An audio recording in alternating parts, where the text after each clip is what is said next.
السلام علیکم ورحمۃ اللہ وبرکاتہ۔ بسم اللہ الرحمن الرحیم۔ امام محمد کا بیان ہے کہ ایک شخص کے گھر میں چور داخل ہوئے اور اس کے گھر سے سامان اور قیمتی مال و متاع اٹھا لیا گیا۔ گھر کا مالک بیدار ہو گیا تو چوروں نے اسے بھی پکڑ لیا اور اس کو 3 طلاق کا حلف لینے پر مجبور کر دیا کہ وہ کسی کو نہیں بتائے گا، یعنی اس سے یہ کہلوایا کہ اگر تو نے شور مچایا یا کسی کو بتایا کہ چوری کرنے والے کون کون تھے تو کہے میری بیوی کو 3 طلاق۔ چور اس بیچارے کا سارا مال و متاع اور قیمتی مال و اسباب لوٹ کر لے گئے۔ صبح وہ شخص جب بازار آیا تو دیکھا کہ چور اس کا مال و متاع اور اس کے گھر کے قیمتی اسباب بازار میں فروخت کر رہے ہیں، مگر وہ حلف کی وجہ سے انہیں کچھ کہنے یا کسی دوسرے کو آگاہ کر دینے یا اس سلسلے میں بولنے کی قدرت نہیں رکھتا تھا۔ پریشان تھا، اپنا قیمتی سامان فروخت ہوتے دیکھ دیکھ کر اس کا کلیجہ منہ کو آ رہا تھا۔ آخر یہی سوچی کہ امام اعظم ابو حنیفہ رحمہ اللہ کی خدمت میں حاضر ہو کر مشورہ کر لیا جائے، شاید کوئی حل نکل آئے۔ امام اعظم ابو حنیفہ رحمہ اللہ نے جب قصہ سنا تو فرمایا، اپنے محلے کی مسجد کے امام، مؤذن اور محلے کے ذی اثر اور چند وجیح افراد کو میرے پاس لانا۔ چنانچہ ایسے ہی کیا گیا۔ جب سب امام صاحب کے ہاں حاضر ہوئے تو آپ نے ان سے فرمایا کہ تم لوگ چاہتے ہو کہ اس بیچارے کا مال و اسباب اللہ کریم اسے واپس کر دے؟ سب نے اس بات میں جواب دیا تو امام صاحب نے فرمایا، تم لوگ اپنے ہاں کے تمام بد چلن اور بدنام اور متہم لوگوں کو ایک گھر یا کسی مسجد میں جمع کر دو۔ 1-2 آدمی دروازے پر کھڑے ہو جائیں اور جس کی چوری ہوئی ہے اس کو بھی اپنے ساتھ کھڑا کر دو۔ پھر گھر سے ایک ایک کو باری باری نکالتے جاؤ اور اس شخص سے ہر ایک کے بارے میں دریافت کرو کہ ھذا لصو کا، کیا یہ تمہارا چور ہے؟ اگر وہ شخص اس کا چور نہ ہو تو یہ کہہ دیا کرے کہ یہ میرا چور نہیں، اور اگر نکلنے والا شخص واقعاتاً اس کا چور ہو تو خاموش رہے۔ جس پر یہ سکوت اختیار کرے اسے اپنے قبضے میں لے لو کہ وہی اس کا چور ہوگا۔ اس طرح چور بھی پکڑا جائے گا اور اس کی بیوی پر طلاق بھی واقع نہیں ہوگی۔ لوگوں نے امام اعظم رحمہ اللہ کی تدبیر اور تجویز پر عمل کیا تو چور بھی پکڑا گیا اور طلاق بھی واقع نہ ہوئی، اور اللہ تعالیٰ نے امام اعظم ابو حنیفہ رحمہ اللہ کی فراست کے صدقے اس کا مال مسروقہ جو چوری ہو چکا تھا، اللہ تعالیٰ نے اس کو وہ واپس کروا دیا۔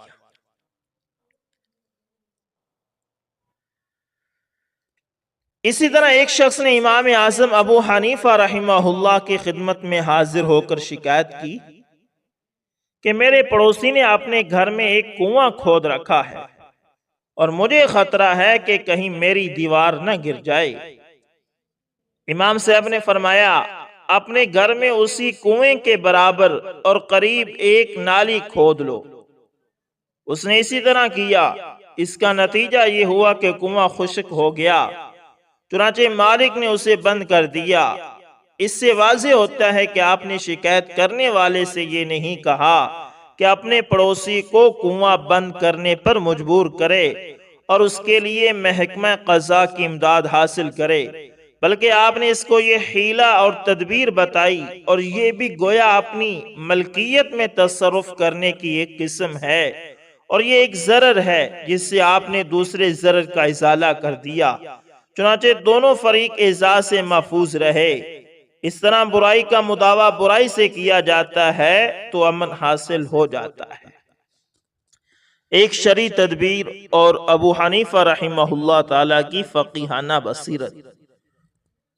دوستو، ایک مرتبہ امام اعظم ابو حنیفہ رحمہ اللہ کے پاس ایسا پیچیدہ مسئلہ لایا گیا جسے آپ کے ہم عصر علماء بھی حل نہیں کر سکے تھے۔ پوچھا گیا کہ ایک عورت چھت پر چڑھنے کے لیے سیڑھی عبور کر رہی تھی کہ اچانک اس پر خاوند کی نظر پڑ گئی۔ عورت کا یہ فعل اس پر ناگوار گزرا اور اپنی بیوی سے یہ کہے بیٹھا کہ اگر تو اوپر چڑھی تو تجھے 3 طلاق ہیں، اور اگر نیچے اتری تب بھی 3 طلاق ہیں۔ اس صورت میں عورت کے لیے وقوع طلاق سے بچنے کی شرعی تدبیر کیا ہو سکتی؟ امام اعظم ابو حنیفہ رحمہ اللہ نے فرمایا، آسان ہے کہ عورت مزید اوپر نہ چڑھے اور نہ نیچے اترے، جہاں پہنچی ہے وہاں رک جائے۔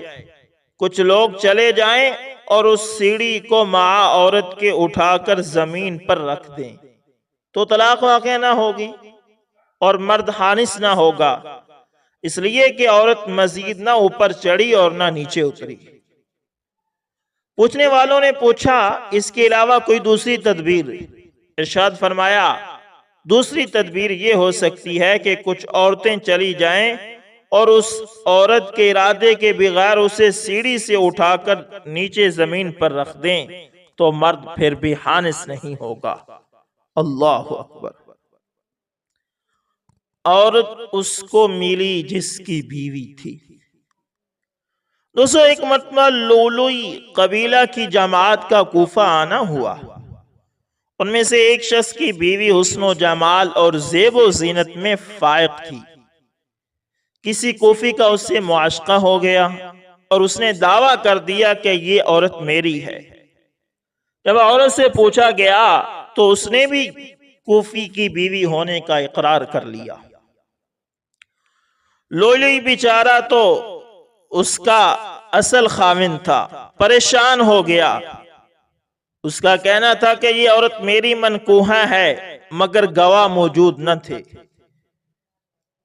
جب یہ قصہ امام صاحب کے سامنے پیش کیا گیا تو امام اعظم ابو حنیفہ رحمہ اللہ نے قاضی ابن ابی لیلہ اور دیگر قضاء اور فقہاء اور عورتوں کی ایک جماعت ہمراہ لے کر لولو قبیلہ کے پڑاؤ قیام گاہ پہنچے اور عورتوں کی ایک جماعت کو حکم دیا کہ لولوئی کے خیمے میں داخل ہو۔ جو عورت کے اپنے منکوہ ہونے کا دعویٰ کر رہا ہے، چنانچہ جب کوفی عورتیں علیحدہ علیحدہ کر کے اور اجتماعی طور پر اس کے خیمے کے قریب ہوئی تو ان پر لولوئی کا کتا بھونکنے لگا اور انہیں خیمے میں داخل ہونے کی رکاوٹ بن گیا۔ اس کے بعد امام صاحب نے متنازع عورت کو حکم دیا کہ وہ لولوئی مرد کے خیمے میں داخل ہو۔ چنانچہ جب وہ عورت خیمے کے قریب ہوئی تو کتا اسے خوشامد کرنے لگا، بھونکنا ترک کر دیا اور آگے پیچھے قدم چومنے لگا۔ امام اعظم ابو حنیفہ رحمہ اللہ نے فرمایا، لیجئے مسئلہ حل ہو گیا، جو حق تھا وہ ظاہر ہو گیا۔ جب متنازع عورت سے صحیح صورتحال دریافت کی گئی تو اس نے بھی اعتراف کر لیا کہ واقعتاً وہ لولوئی کی بیوی ہے، مگر شیطان کے ورغلانے سے وہ کوفی کی منکوحہ ہونے کا اقرار کر رہی تھی۔ محمد بن یوسف صالحی شافعی نے عقود الجمان صفحہ نمبر 280 پر اس واقعے کو نقل کر دینے کے بعد لکھا ہے کہ ہمارے علماء شوافع کہتے ہیں کہ جب ایک شخص نے اپنی بیوی کے ساتھ خلوت کی اور ان کے ساتھ کتا بھی تھا، اگر کتا مرد کا تھا تو خلوت صحیح ہو گئی اور خلوت صحیحہ سے مہر مؤکد ہو جائے گا، اور اگر کتا عورت کا تھا تو اس سے مہر مؤکد نہ ہوگا کیونکہ خلوت صحیح کا تحقق نہ ہو سکے۔ یہ ایک اینڈ والا فقی مسئلہ تھا جو شاید آپ کو سمجھ نہ آیا۔ گمشدہ مال کی تلاش اور امام اعظم ابو حنیفہ رحمہ اللہ کا ایک عمدہ قیاس۔ دوستو، امام یوسف رحمہ اللہ کی روایت ہے کہ ایک مرتبہ کسی شخص نے آ کر امام اعظم ابو حنیفہ رحمہ اللہ کی خدمت میں عرض کیا، حضرت، میں نے گھر کے کونے میں کچھ سامان دفن کیا تھا، مگر اب ذہن پر دباؤ ڈالنے کے باوجود بھی یاد نہیں آ رہا کہ وہ کہاں گاڑا تھا۔ خدا را میری مدد فرمائیے۔ امام اعظم ابو حنیفہ رحمہ اللہ نے فرمایا، جب تجھے یاد نہیں کہ تو نے کہاں گاڑا ہے تو مجھے بطریق اولا کچھ یاد نہیں ہونا چاہیے۔ یہ جواب سن کر وہ شخص زارو قطار رونے لگا۔ امام اعظم ابو حنیفہ رحمہ اللہ کو اس پر ترس آ گیا، رحم آ گیا۔ تلامیذہ کی ایک جماعت ساتھ لی اور اس شخص کے ساتھ اس کے گھر تشریف لے آئے۔ تلامیذہ کو گھر کا نقشہ دکھایا اور ان سے پوچھا کہ اگر یہ گھر تمہارا ہوتا اور تم حفاظت کے لیے اپنا کوئی سامان گاڑتے تو کہاں گاڑتے؟ ایک نے عرض کیا کہ حضرت میں یہاں گاڑتا، دوسرے نے اپنی جگہ بتائی اور تیسرے نے قیاس سے کسی جگہ کا تعین کیا۔ جب پانچوں نے اپنے اپنے قیاسات سے مختلف مواقع کی نشاندہی کی تو امام اعظم ابو حنیفہ رحمہ اللہ نے فرمایا کہ انہی 4-5 جگہوں کو گاڑا جائے۔ امام صاحب نے ان کے کھودنے کا حکم دیا۔ ابھی تیسری جگہ کھودی جا رہی تھی کہ خدا کے فضل سے سارا سامان مل گیا۔ امام اعظم ابو حنیفہ رحمہ اللہ نے دیکھا تو مسرت سے چہرہ کھلکھلا اٹھا اور ارشاد فرمایا، خدا کا شکر ادا کرتا ہوں جس نے تجھ پر تیری گمشدہ چیز واپس کر دی۔ اللہ اکبر، اللہ اکبر۔ یہ تھے امام اعظم ابو حنیفہ رحمہ اللہ۔ ہمیشہ کا معمول قیام لیل اور درس و تدریس۔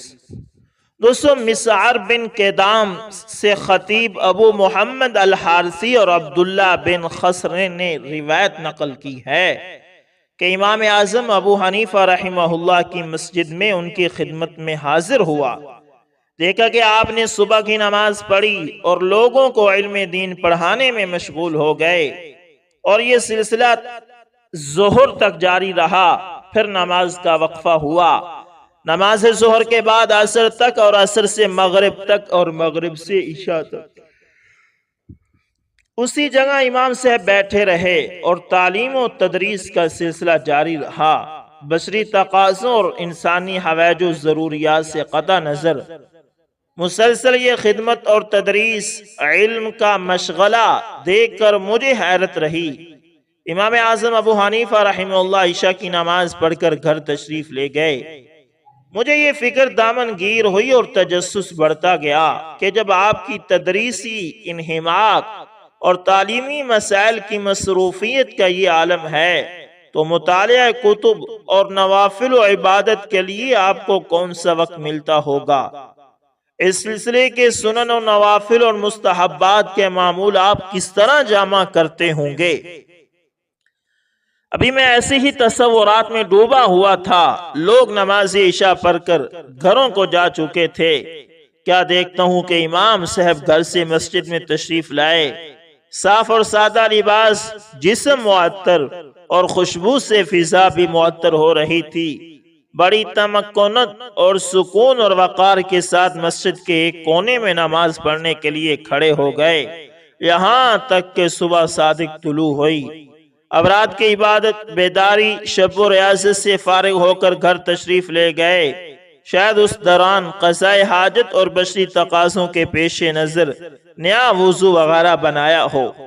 واپس تشریف لائے تو لباس بدلا ہوا تھا۔ صبح کی نماز با جماعت ادا کی تو پھر حسب سابق وہی تدریس و تعلیم اور دین کا سلسلہ شروع ہوا جو برابر عشاء تک جاری رہا۔ میں دل میں خیال کرتا تھا کہ آج رات آپ ضرور آرام کریں گے کہ کل کا دن اور رات بیداری میں گزاری ہے، مگر دوسری رات بھی آپ کا معمول وہی رہا جو پہلی رات کا تھا۔ تیسری رات بھی ایسے ہی گزری اور وہی کچھ دیکھا جو پہلی 2 راتوں میں مشاہدہ کر چکا تھا۔ اس کے بعد میں نے فیصلہ کر لیا کہ امام اعظم ابو حنیفہ رحمہ اللہ کا ساتھ اور خدمت و مصاحبت اور تلمذ اس وقت تک نہیں چھوڑوں گا جب تک میرا یا ان کا دنیا سے انتقال نہ ہو جائے۔ لہذا میں نے مستقلاً امام اعظم ابو حنیفہ رحمہ اللہ کی خدمت میں رہنے کا فیصلہ کر لیا اور ان کی مسجد میں باقاعدہ مستقل قیام اختیار کر لیا۔ اپنی مدت قیام میں نے امام اعظم ابو حنیفہ رحمہ اللہ کو دن میں کبھی بے روزہ اور رات بغیر قیام لیل کے گزارتے نہیں دیکھا۔ البتہ ظہر سے قبل آپ قدر آرام کر لیا کرتے تھے اور علی العموم یہی معمول بنایا ہوا تھا۔ ابن ابی معاذ کی روایت ہے کہ مسعر بن قدام بڑے خوش نصیب تھے کہ ان کی وفات بھی امام اعظم ابو حنیفہ رحمہ اللہ کی مسجد میں ایسی حالت میں ہوئی جب وہ حالت سجدہ میں اپنی جبین نیاز بارگاہ میں بے نیاز ہو کر جھکا چکے تھے۔ اللہ۔ تو دوستو یہ تھے امام اعظم ابو حنیفہ رحمہ اللہ، جن کے چند واقعات آپ کے ساتھ شیئر کیے گئے ہیں۔ اللہ تعالیٰ سے دعا کہ اللہ تعالیٰ ان کے عادات و خصال ہمارے اندر بھی پیدا فرمائے۔ ملتے ہیں کسی نیکسٹ اچھی سی ویڈیو کے اندر۔ اللہ حافظ، جزاکم اللہ خیر۔